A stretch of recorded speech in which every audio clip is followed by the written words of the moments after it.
இப்போ அந்த சிலை ஒருவேளை யாரு கையில அந்த லெட்டர் கிடைக்குதோ அவங்களுக்கு வந்து மிக ஆச்சரியமா இருக்கும். இவர் எப்படி எழுதினாரு இது? யார் இவரு? ஆமா. 200 வருஷம் கழிச்சு நடக்கிறத கரெக்டா எழுதியிருக்கிறாரு.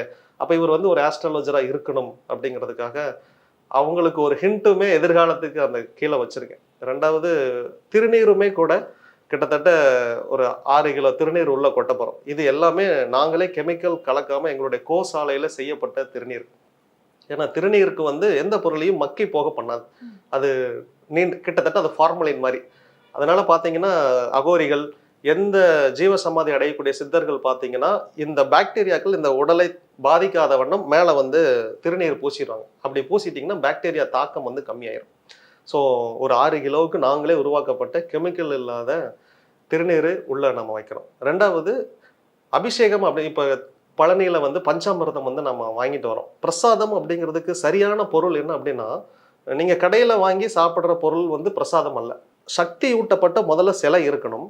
நீங்க என்ன பதார்த்தம் செஞ்சீங்களோ இந்த பதார்த்தம் வந்து அந்த சிலைக்கு மேல அபிஷேகம் பண்ணப்படணும். அதுல இருந்து கொஞ்சம் எடுத்து இப்ப மொத்த அண்டாவிலையும் போட்டு இதை நீங்க மக்களுக்கு கொடுக்கும் போதுதான் இந்த சக்தியை இங்கிருந்து இதை எடுத்துட்டு வந்து இப்ப எல்லாருக்கும் இதை டிஸ்ட்ரிபியூட் ஆகும்.